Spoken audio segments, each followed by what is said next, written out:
You guys? I am here to do a very personal video.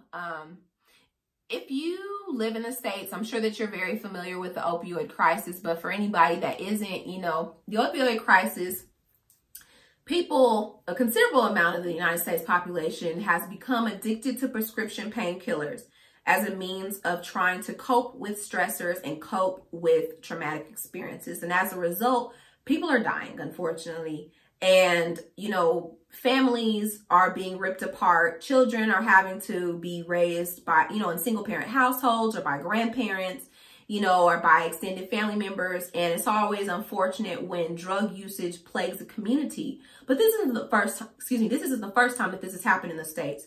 Back in the 80s, crack became rampant in the Black community, particularly. Okay. So I'm going to tell you guys about how crack in particular terrorized my family.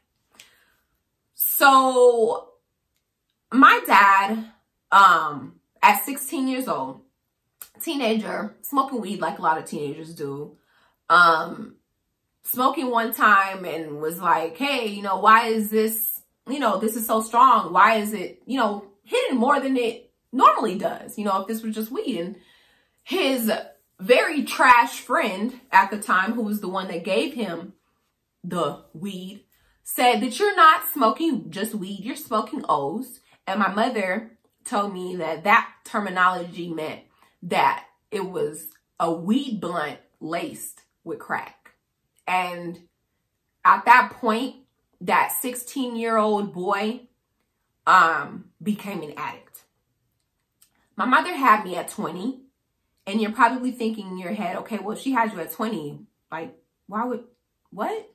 There's 4 years. There's a 4-year span. Why would she stay in that situation? Why would she have a child with someone with substance abuse issues? And what I will say to my mother's credit is that I just believe that, you love, and especially when you're young, you don't have, you don't know your head from a can of paint. You're in love, and Black women have been socialized to a degree in which we are these caretakers, but we caretake for everyone, So we take care, we nurture, we handle shit. So in her mind, I think that she was really just trying to be compassionate, envelop him with love, felt like, oh, you know what? I can help him sort through his issues and we'll be fine. And so she had me 20. I know that was tough.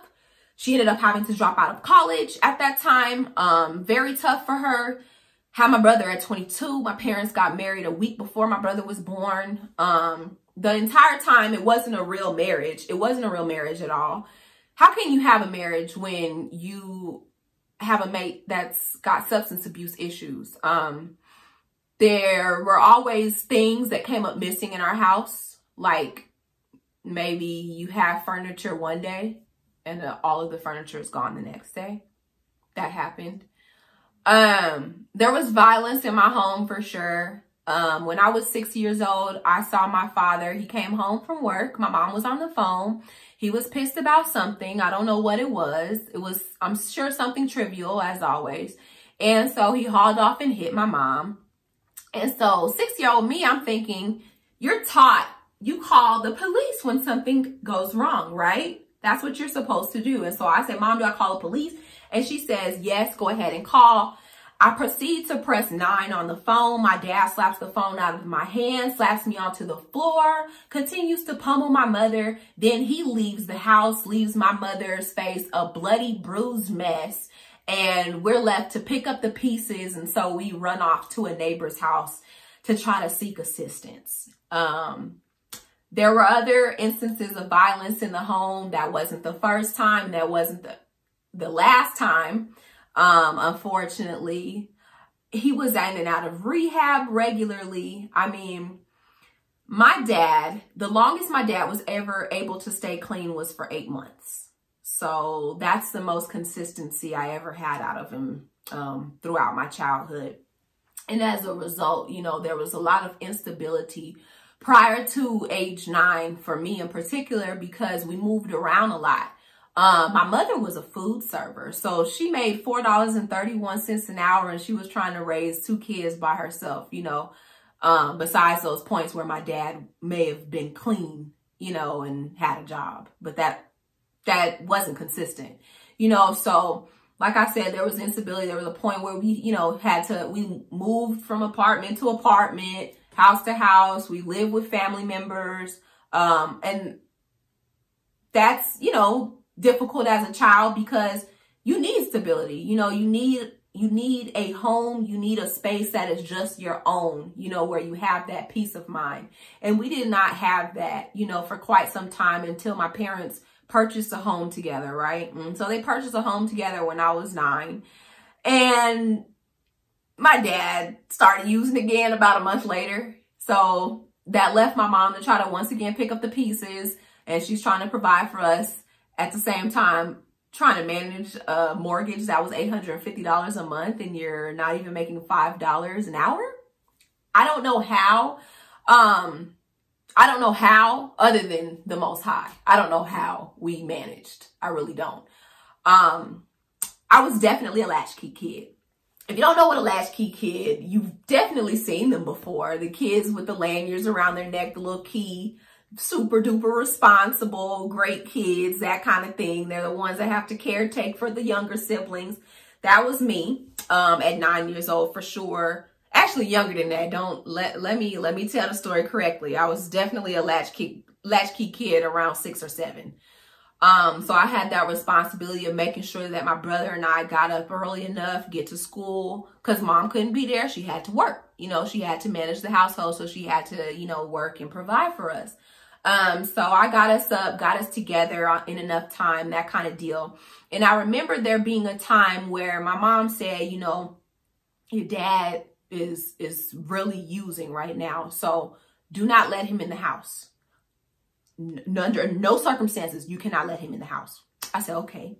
At 9, right? You know, having to be told you can't let your own dad in the home is crazy, but that was my normal at that age. So we are walking to school and I hear Ash behind me. And so I turn and it's my father. And so emotionally, I'm just like, oh my God, it's my dad. Because I always longed for that daddy-daughter relationship, you know, and he would try. There were instances when he would be clean and he would take me to go do little dates and things like that. He would try, but it wasn't consistent. So I never had a relationship with him. So that time when I saw him and he's calling out to me, of course I'm emotional. And so he says, hey, you know, I need you to let me in the house. And so I'm like, Mom said I can't let you in. I'm sorry, Dad.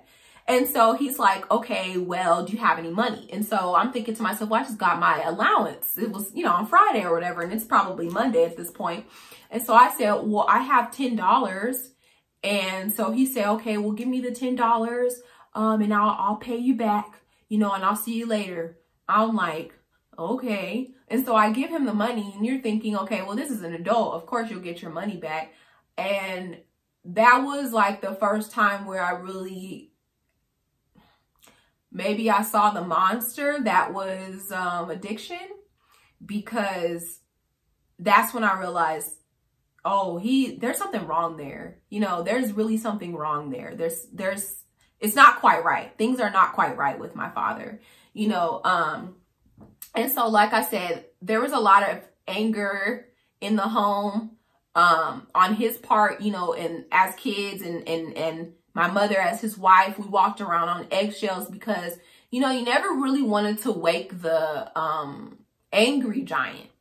You didn't want to awaken the angry giant because he was constantly fighting off, you know, those urges to use.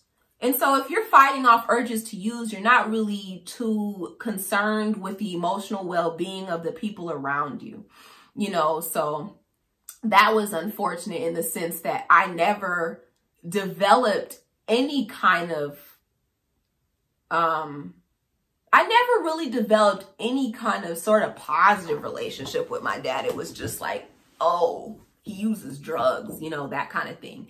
And so when it came to my school life, I excelled in school. I excelled academically because I feel like that was the one thing I was good at. I never felt like I was enough. I never felt like I was good enough. I never felt like you just never felt like you were enough, you know, and that's because I did not have a father in the home to affirm me. You know, as a young woman growing up, I didn't have that, you know, and so if there's not someone that's constantly affirming you and letting you know who you are and whose you are, you know, you're going to be confused about your place in the world. You know, so like I said, I excelled academically. My mom wouldn't accept any less. You know, she told me at 4 years old, either you go to college, you know, because if you don't, your life is going to be hell. And, you know, sharing such a strong message with a child, you know, I felt like it was beneficial in hindsight, because had she not been so adamant about, you know, schooling and making sure that we were doing right and doing what we were supposed to do in school, my brother and I would be two completely different people. We were very disciplined in the sense that, like I said, my mom could not always be around, you know, she had to, you know, provide for us, you know, so a lot of times she was at work and we were at the house by ourselves. And so we would come home from school, but like I said, we were incredibly disciplined, and we would come down and sit at the table, get our homework done, and then go off to, you know, if we have video games we want to play or talk to friends. We were very disciplined and regimented in that sense. And I attribute that to her completely, you know, in terms of my personality, you know, growing up as a child, I was very, very shy, very anxious. I was always consumed with what other people would think of me, and that was learned behavior. Now, my mother, she's a very warm, positive, outgoing, funny, lovely, kind, just amazing person to be around. And my father, my mom would always tell me, I did not fall in love with the man that you see before you today. All of this that you guys are experiencing, that's not who I fell in love with. Your dad was funny. He's jovial, smart, you know, caring, kind, compassionate, man of God, you know, all of those beautiful attributes. Those are things that I never got to see as a child. And what I saw in him was the addicted version of my father, who was a person that was very angry, like I said, and very paranoid when it came to interactions with other people. He just did not like to talk to people. He did not like to engage in conversations with people. And that's because of the paranoia from the drug usage, the prolonged drug usage. My mom was telling me about a time in which he needed a haircut for an interview, but he didn't want to have to walk into a barber shop to get his haircut because he felt like people were going to be looking at him and constantly thinking about, you know, how he was perceived. So he just refused to get the haircut. So fortunately enough, my mom, you know, had been taking my brother to get his haircut at this particular place. And she shared the information with the barber, and the barber was compassionate because he happened to have a parent that was on crack. And so he said, you know, just bring him in on a Sunday and I'll cut his hair before I even open the shop. You know, so there were just those instances. It's beautiful when people can be compassionate, but the overwhelming majority of people did not understand why this man acted the way that he did and why he would conduct himself the way that he did on jobs, you know, and had a hard time getting along with people. He would just walk away from jobs as if, you know, I don't need it anymore. They pissed me off.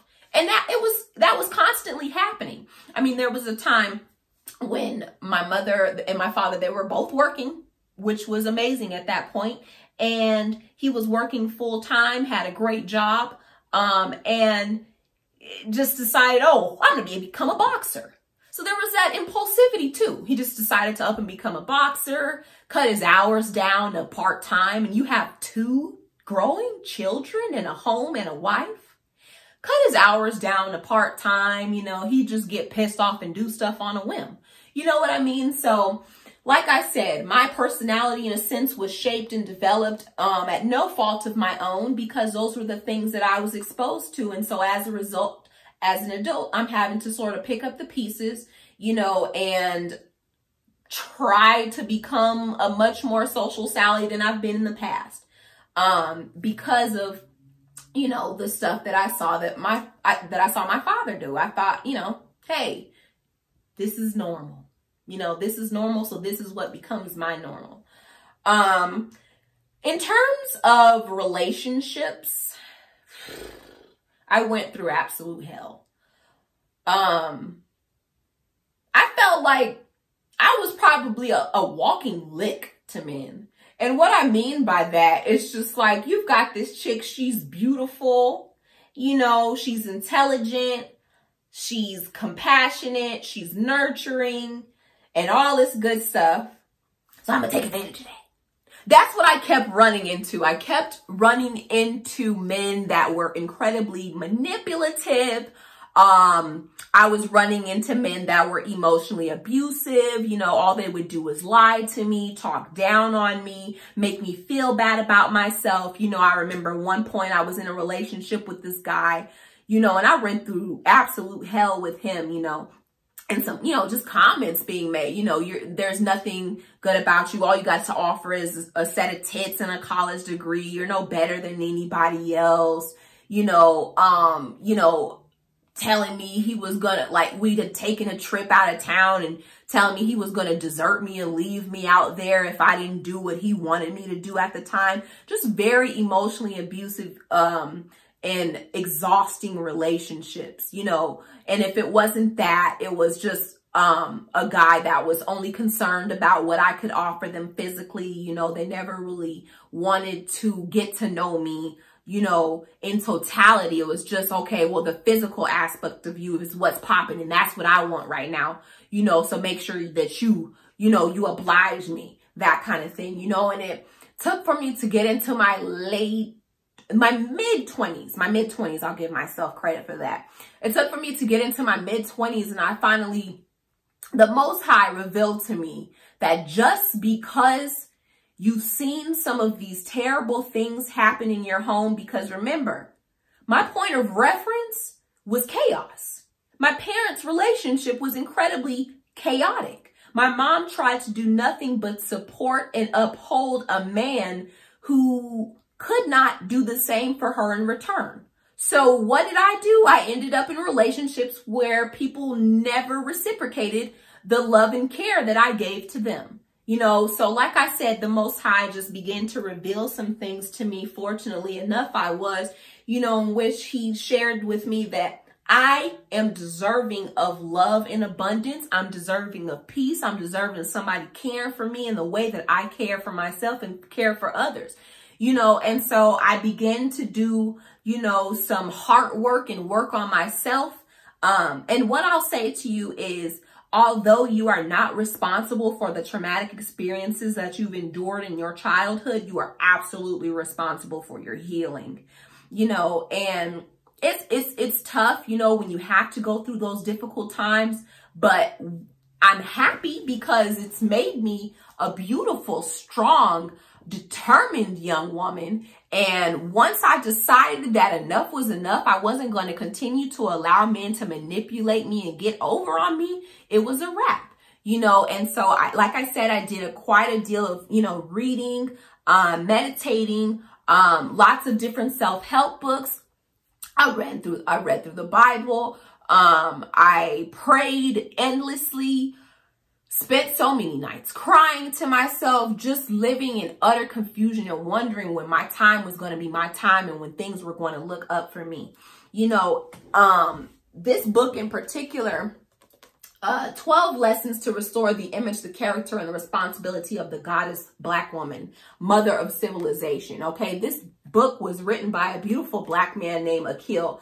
And this book, I read this when I was 26, I believe. I was 26 years old and I started reading that book, and it allowed me to step out of victimhood. It allowed me to develop a sense of courage and power in myself, and not to constantly seek the validation, you know, of outside sources, you know, whether that be men, whether that be food, whether that be clothing, whatever the case may be. I was always constantly looking for some sense of validation and something that was going to make me feel better, because I was trying to fill a void.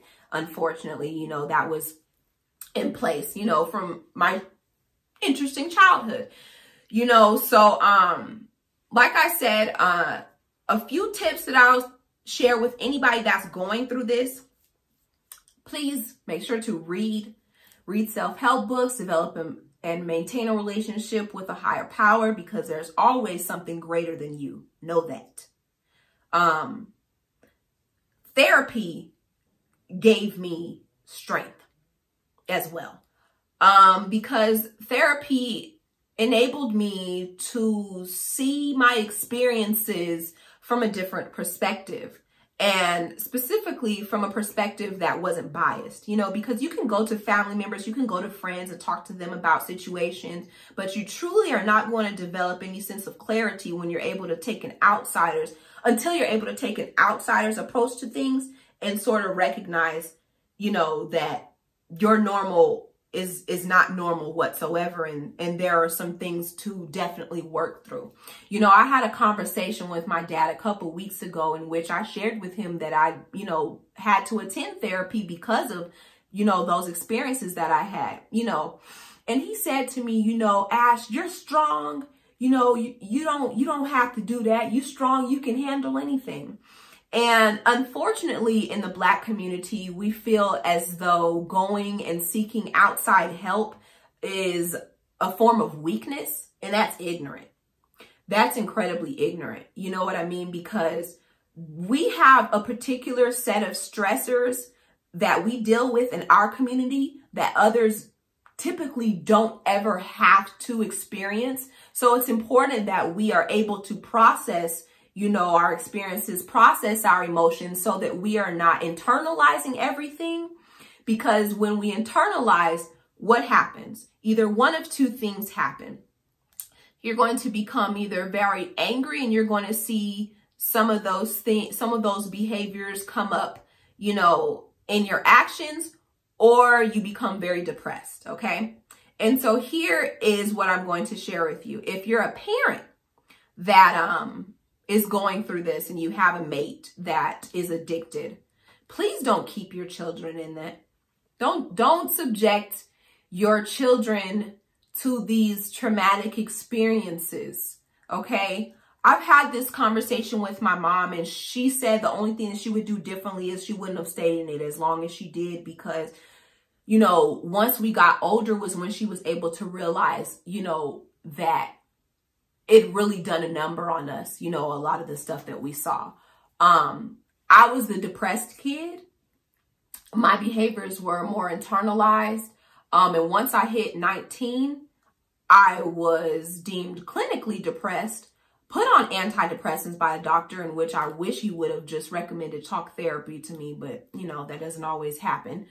I was put on antidepressants. And so at the time I was in college, I went to my classes. I had enough sense to know that I needed to at least go to my classes. But at the same time, I would go home and I had blankets over my windows so that no light would seep in, and it would just be complete darkness. And I would just do my homework and I would just go home and sleep because I didn't want to deal with life. And then there's a flip side. Like I said, the anger, we saw the anger in my younger brother. And I won't share too much of his story because that is his personal story. But, you know, he got into some trouble legally when we were kids, that kind of thing. And, you know, it was because he was pissed. You're rebelling. You know what I'm saying? You're rebelling, you know, against all of the terrible injustices that happened to you, you know, in your childhood, you know, and you didn't have the support that you needed. So what do? You rebel. And that is what he did, you know. And don't get me wrong, you know, we've had a beautiful, victorious story in all of this. Myself, you know, I finished college and I'm a special ed teacher. My life is going exactly how I planned it out. And then my brother, you know, his story same thing. He graduated from college as well. My brother is a social worker, you know, and my mom, same thing for her. She finished, she went back to college, finished, got her master's and everything. And my mother is a therapist. So there's always redemption. There's always more. Don't ever feel as though your situation must stay the way that it is, that things will not get any better, because it got better for all of us, you know. But if you keep your kids in those situations in which they have to kind of sort of navigate through a bunch of muck and mire and bullshit, that's what you're going to subject them to in their adulthood. They're going to have a difficult time navigating through muck and mire and bullshit. And as a result, they're going to have to deal with a lot more negative experiences, you know, that they wouldn't have had to deal with had you acted, you know, a bit quicker and more proactively. And this is not me faulting anyone. This is literally just me sharing my experiences. And my experiences, you know, have put me in a position where I can help others. You know what I'm saying? Like there are students, you know, of mine that have dealt with the same thing. You know, I work in the community that I grew up in, you know, and in our community, there drug usage, alcohol, you know, all that kind of stuff is still going on to this day, just like it was when I was a kid, you know. And so I hear these baby stories, you know, and what they're going through. And it's just so unfortunate. But at the same time, God has placed me in a position where I can really like empathize and understand where people are coming from because of what I've dealt with, you know. I hope this video was beneficial. I know it was super long, but man, I'm just saying, you guys, look, when you're going through things, and if you're going through anything similar to what I've dealt with in my childhood, there's always more. There's always a light at the end of the tunnel. There's always the greater good that you can work towards. Don't ever feel as though those things that you've gone through are just going to keep you captive. They don't have to. You just have to make a conscious choice that you're not going to allow your past to hold you captive, and you're going to rise, you know, above your circumstances and become greater than the things that you've known and greater than your reference points. Okay. You know, my biggest thing now, you know, I'll be 30 this year. And my biggest thing now is I just want to make sure that I'm in a position emotionally that I can be the mother that my kids will need me to be once I have children. You know what I mean? It was very important for me to make sure that I got with someone who was going to be stable, who was going to love me in the way that I needed to be loved, you know, and support me. And I'm thankful to the Most High that I have all of those things. But there was a time in my earlier 20s where I felt like I was just going to have to live out hell. I felt like that was what my existence was going to be. Nothing was going to look up for me. I was always going to be dealing with ain't shit ass men. And that was just how things were supposed to be. It wasn't until I had to learn, you know, to develop that sense of, you know, personal accountability that I realized, okay, well, if I just make different choices and I don't allow people to treat me in a way that, you know, is not conducive to me, you know, being a positive and uplifting person of society, you know, once I realized I got to whip my shit into shape, I was all good. You know, so develop that sense of accountability, you know, seek support if you don't have, you know, any support system around you. I learned recently about something called Al-Anon, which is a group for people, for families of people that have dealt with alcohol abuse. And then there's Narcanon as well. You know, they have those support groups too, where you're just able to, like, you know, get with people that have dealt with similar experiences as you and that kind of thing. So support, you know, and just know that just because you've gone through things or your family has gone through things, it doesn't mean that things have to maintain and stay the way that they are. You know, just because there are generational curses that are in place in your family doesn't mean that you can't break them. Because I sure broke mine. I definitely broke mine, you know. So, yeah, if y'all have any questions or comments, you know, hit your girl up. Other than that, be blessed and bye.